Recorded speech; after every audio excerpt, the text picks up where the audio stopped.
অসম জুড়ে শুরু মাধ্যমিক পরীক্ষা। রাজ্যের বিভিন্ন প্রান্তের সঙ্গে দক্ষিণ শালমারা মানকাচর জেলাতেও শুরু মাধ্যমিক পরীক্ষা। সকাল 9টা থেকে শুরু হয় পরীক্ষা। এবারের মাধ্যমিক পরীক্ষায় মানকাচরে মোট 5,373 জন পড়ুয়া অবতীর্ণ হয়েছেন। জেলা 10টি কেন্দ্রে পরীক্ষা অনুষ্ঠিত হচ্ছে। কড়া নিরাপত্তার মধ্যে দিয়েই অনুষ্ঠিত হচ্ছে এবারের মাধ্যমিক পরীক্ষা।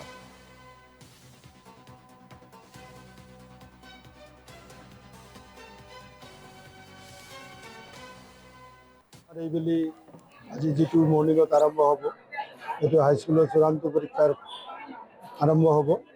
আৰু কঠোৰ বেষ্টনীৰ মাজত পুৰা আমি ভেকচিন কৰি ল'ৰা ছোৱালীক ঘুমাই আছোঁ, যাতে পৰীক্ষাখিনি নিকা হয় আৰু চৰকাৰৰ ভাৱমূৰ্তি ভাল হয়। আমাৰ ইয়াত আছে 556 জন আছে মেট্ৰিকত, আৰু হায়াৰ ছেকেণ্ডেৰী আছে 1177। কি মেট্ৰিকৰ হয়, কেনেকুৱা লাগে? অলপ ভয় লাগি আছে মানে। তথাপি কেনেকুৱা প্ৰস্তুতি? প্ৰস্তুতিটো ভালে লৈছো। আৰু কি পৰীক্ষা আছে? আজি আছিলে